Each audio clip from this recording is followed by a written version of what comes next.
Hey guys, Starlight here, and I'm immediately going to apologise for the lack of audio quality. I don't have the best microphone, and I don't really have the budget to get a £100–200 microphone, but if any of you guys know any good quality microphone for a low price, leave your recommendation in the comments below. I'll give it a look and try and get it for at least the next couple videos in the foreseeable future. So this kind of comeback video isn't really going to be a gaming video specifically, as in I'm not going to be playing a game. It's going to be me discussing a video that I enjoy.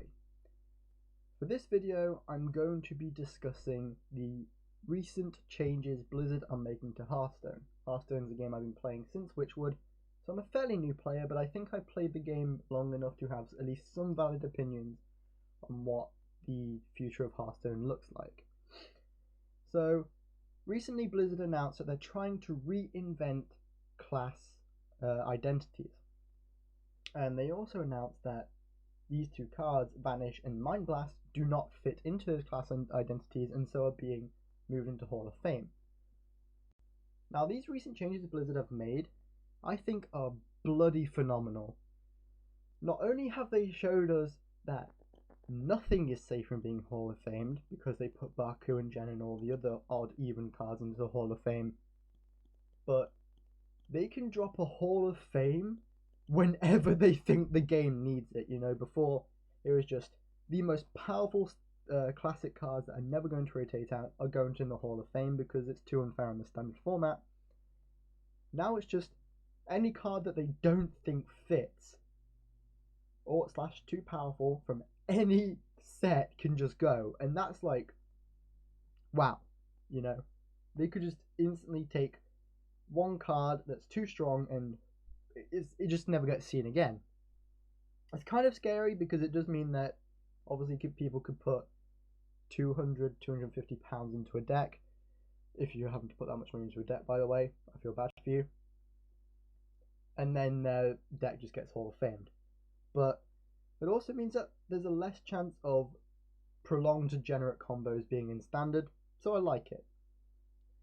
That's not the topic of this video. The main topic of this video is talking about the Hall of Fame and the replacements for Hall of Fame.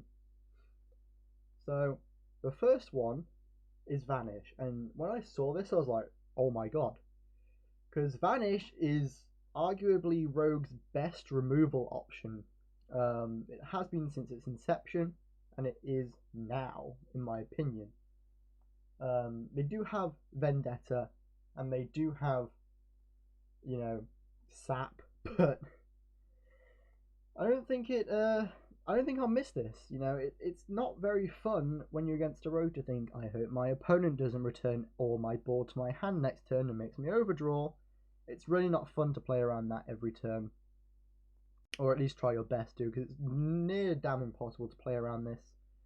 One thing I'll say though is they're not moving this because it's too powerful. I just gave an example of why it's powerful, but it's not too powerful. The reason they're moving this is because the new class identity they're trying to make for Rogue, or at least part of it, is they're trying to make Rogue a class that focuses, or at least slightly focuses, on single target removal.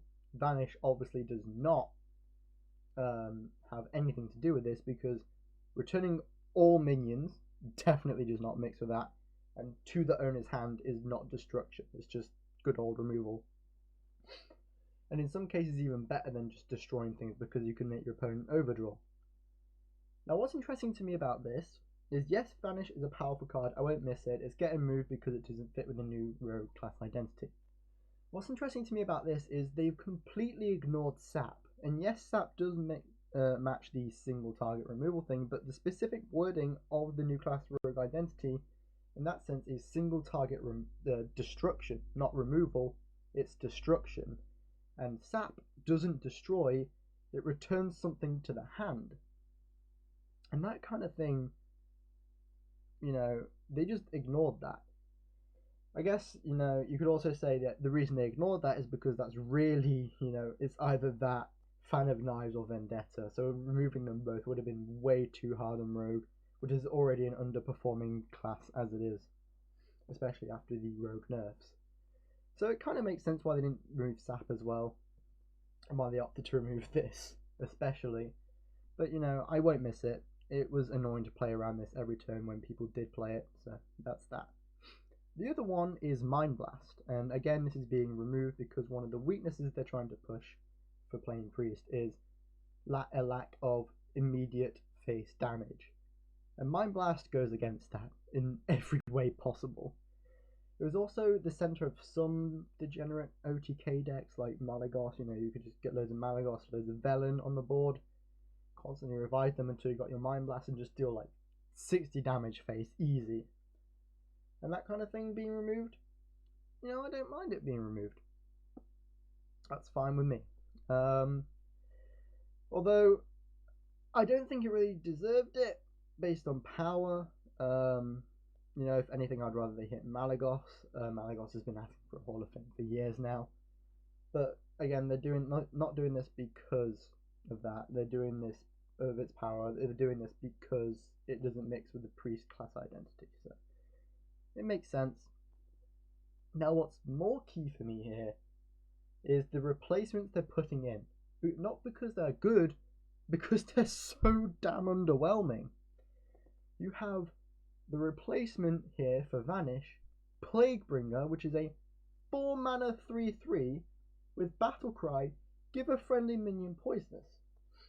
This is obviously most comparable, at least in standard right now, to Toxfin, which is a 1-mana give a friendly Murloc poisonous. The reason Toxfin is so much better, despite being more specific in its effect, is it costs 1 mana, and Shaman is already a pretty good class, I believe, on Hearthstone Replay.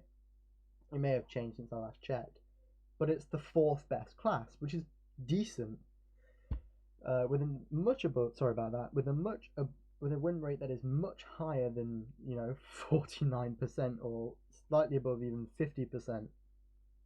So across the board for all Shaman decks. So this being 4 times the cost in a class that doesn't really care about poisonous synergy, the most poisonous synergy Rogue has really ever enjoyed was getting poisonous on their Kingsbane. So this is not really that important.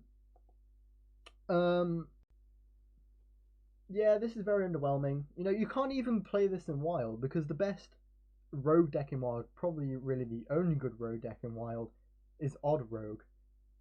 Well, there is Kingsbane Rogue, but shush. Odd Rogue, and Odd Rogue can't play this. Why would Kingsbane Rogue play this? Because they want to get their Kingsbane beefy, not their minions, and why an Odd Rogue literally cannot play this, and they are the 2 main Rogue Wild decks. So it's too slow for standard, and it's nowhere near viable for Wild. This card is just terrible. I did do a bit of thinking though. I was thinking, and this is a very niche strategy. In no way am I suggesting that this is an optimal strategy to use. But you could use Shadow Step on a Evil Miscreant you've already played. Replay the Evil Miscreant. Generate a Goblin Lackey. Play the Goblin Lackey on the Evil Miscreant to give it +1 attack and rush. And then play this card to give it poisonous to get rid of a big minion. 2 flaws with that. 1, that's a lot of mana to get rid of 1 minion, and if it's a big minion, it's probably also instantly killing your Evil Miscreant. 2, the biggest minions you're really currently seeing in the meta is Mechathu, which doesn't get played until the combo is complete anyway.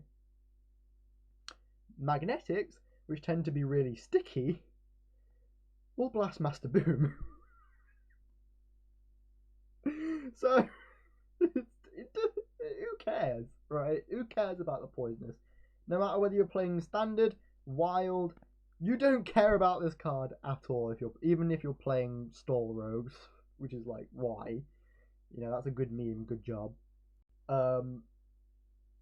Yeah, the most value this card has is it teaches new players the basic premise of the new rogue identity. A person could join the game in 3 months and be like, okay, so rogue focuses on giving poisonous, single minion destruction, which is what they're trying to push for. Fair enough. That's literally the most value you get out of this god-awful card. Moving on to the priest replacement, I have Radiance, a 1 mana spell that restores 5 health to your hero. So this is obviously a direct opposite of Mind Blast. Mind Blast, which was 2 mana deal 5 damage to the enemy hero, is now 1 mana restore 5 health to your hero. Terrible. At best, this is getting played in Nomi Priest, and even then, what are you taking out of Nomi Priest to play this? Maybe some very, very niche, wild Priest decks will make use of this. I don't know who, I don't know why, but they could. You know, maybe Big Priest needs the extra turn of survivability. I don't know. I highly doubt it. I'm not really focusing on getting comments, by the way. I might do another video on comments, you know, having a laugh and whatnot. But right now, I'm not focusing on that. I'm just focusing on what I think of the card. Some potential uses, no matter how underwhelming they are, because let's face it, they are terrible. One thing I will mention, though, is for some reason it lists the cost as 4 here. Hearthstone top decks, you might want to get on that. That's wrong. Yeah, it's just a terrible spell. Priests aren't going to play this. Like, the only deck that plays Regenerate is Nomi Priest, and they play that because it's 0 mana. This card couldn't even achieve that, so terrible card. Don't even bother with this. You know, it might get experimented with a little bit in like Big Priest to increase survivability, but why? Big Priest is already a very well established deck. It doesn't need much changing, especially to put this trash in the deck. This is probably the worst card, by the way, of all the ones I'm going to talk about today. It is god-awful. The next one is actually a Druid card, and it is Gift of the Wild, which is an 8 mana spell, which gives your minions +2/+2 and Taunt.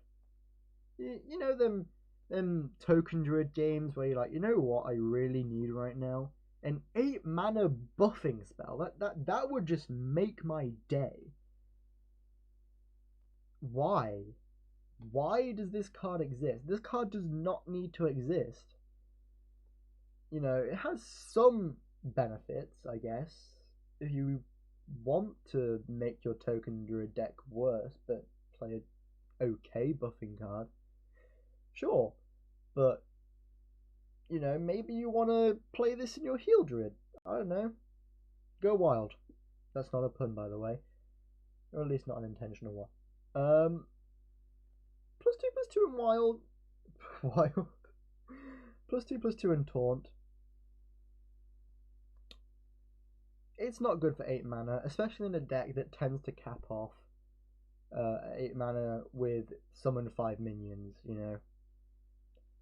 It's just not good. It requires you to have already set up your board, and it demands a lot of mana to be paid. This card makes me wish that the buffs had come later, so that this card could also get buffed and still not see play. So, take it as you will. I don't think it's good. I don't think there's any way people will really run this card. Maybe people will start to run it at 1 for a bit, but after that I think it'll just fall off the face of the earth and never see play again. Arcane Devourer, an 8 mana 5/5 with plus. Whenever you gain a spell, cast a spell, gain +2/+2. I really thought hard about how this card was useful. I mean, I guess in some kind of, you know, Cyclone Mage, if you really need to push late game, you could play one of this. The only reason I'm saying this isn't as bad as the new pre-spell Radiance is simply because it at least has a decent effect. You know, the buff is permanent.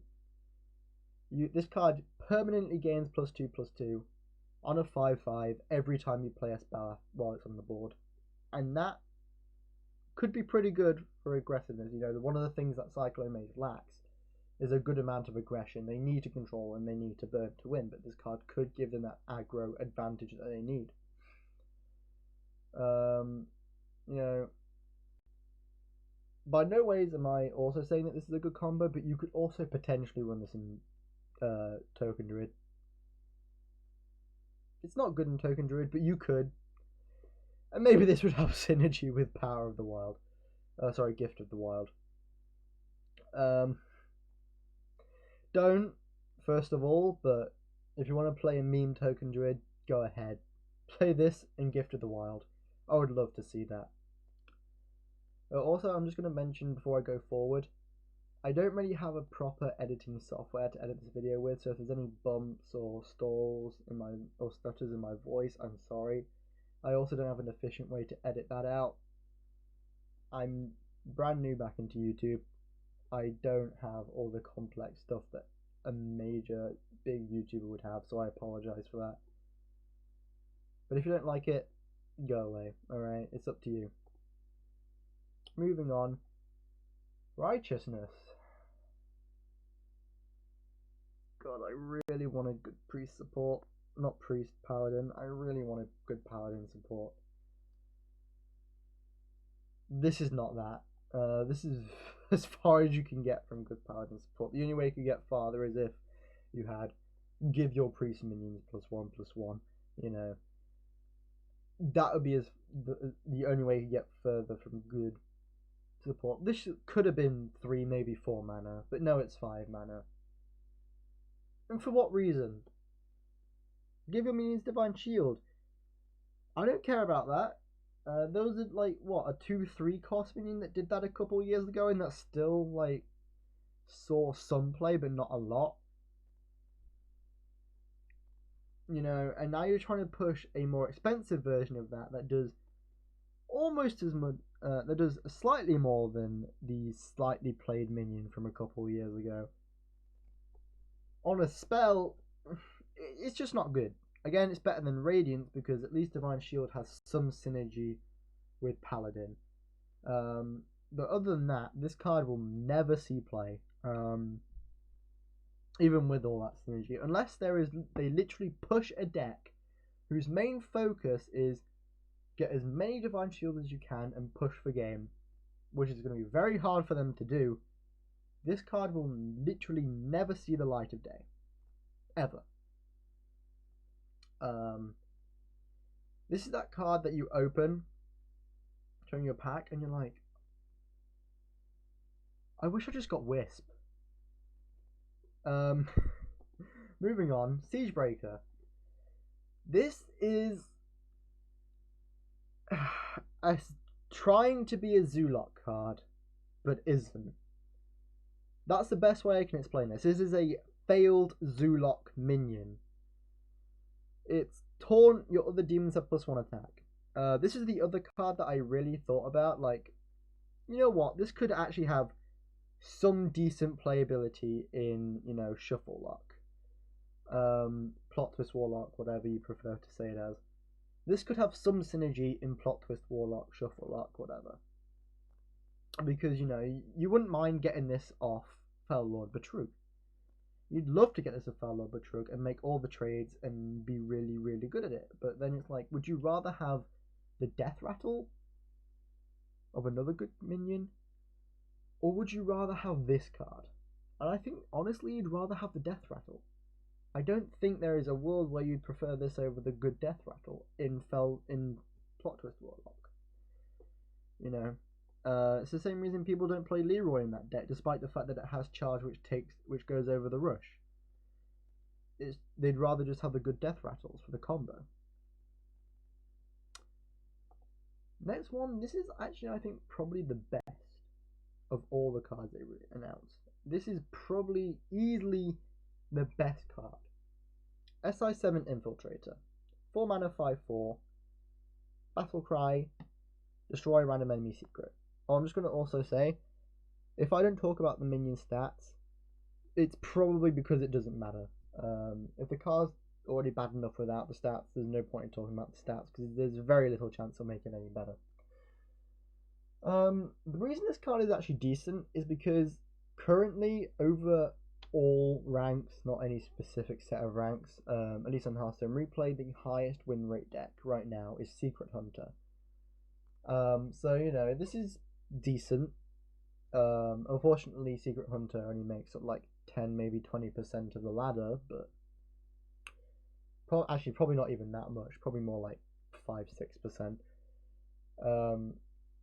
Compared to its Mech Hunter and Mid-Range Hunter brothers, who make up probably between 8 and 12% each of the ladder.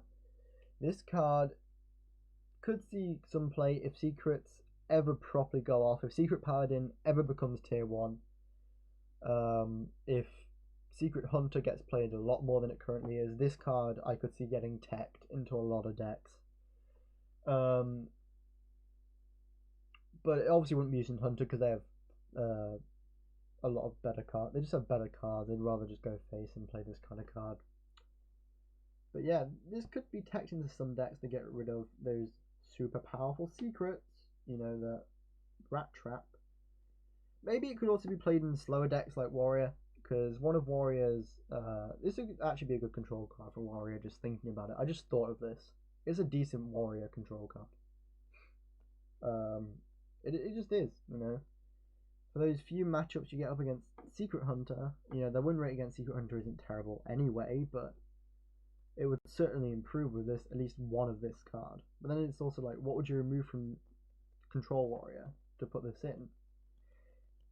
And the reason, it's okay.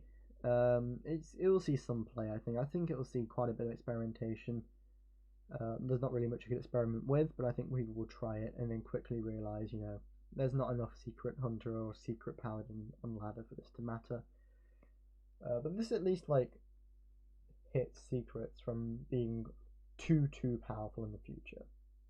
But like I said, of all the cards revealed here, I think this is the most playable. Either this or a card that I haven't talked about yet. Moving on to Baron Stablehand. Now this was so close to being, in my opinion, worse than Radiance.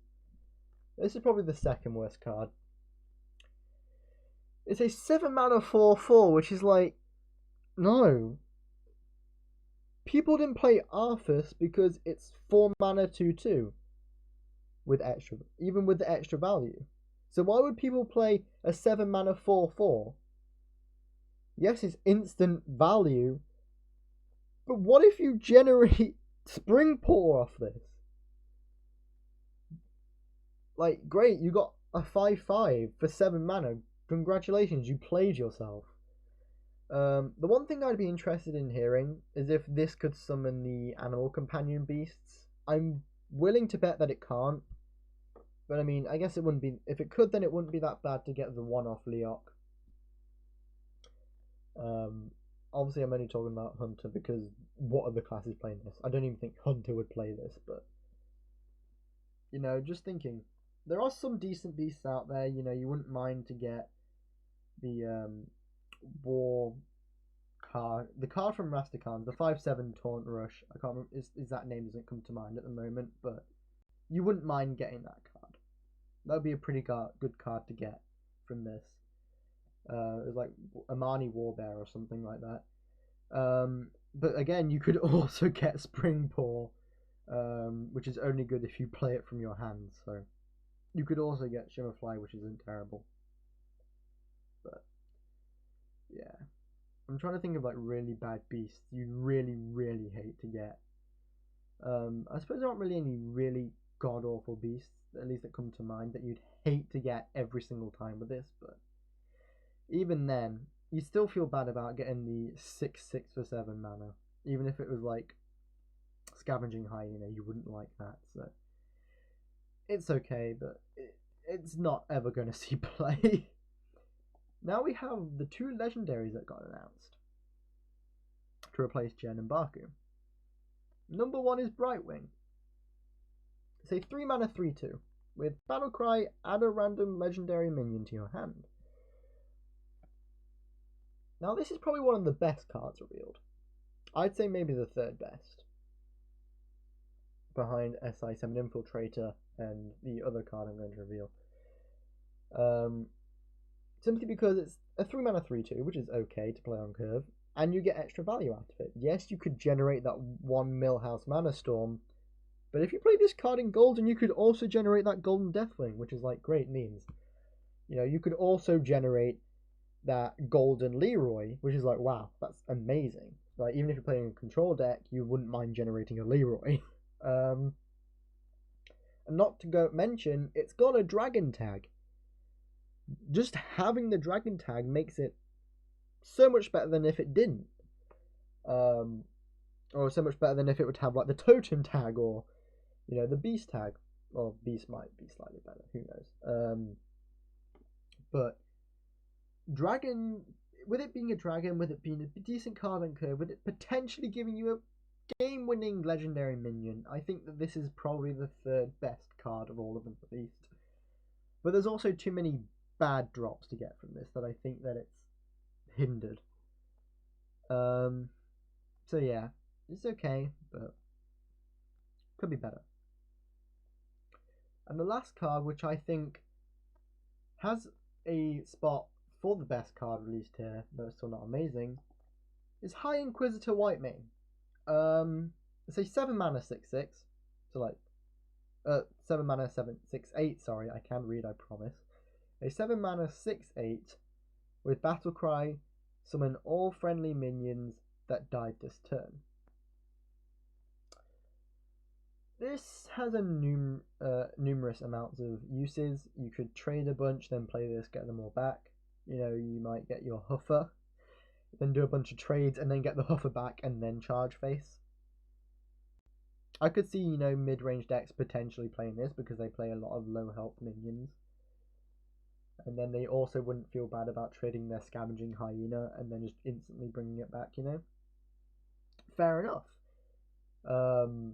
I think potentially, you know, Control Warrior might not even mind this card. It's a bit expensive, sure, but you would, let's be honest, you wouldn't mind reviving your Beryllium Nullifier that you generated. You wouldn't mind reviving your Blastmaster Boom. Even if it doesn't get the Battle Cry, it's still a nice 7/7 mana worth of stats, and the whole point of Control Warrior is to slowly gain advantage over your opponent by letting the game go on for a long period of time, and just getting more advantage over time because you have Elysiana, etc. And this card would give you even more value for your mana. You know, who doesn't want value for their mana? It's a decent card. I think it could be very good in a lot of decks. I think it could provide a lot of power to said decks.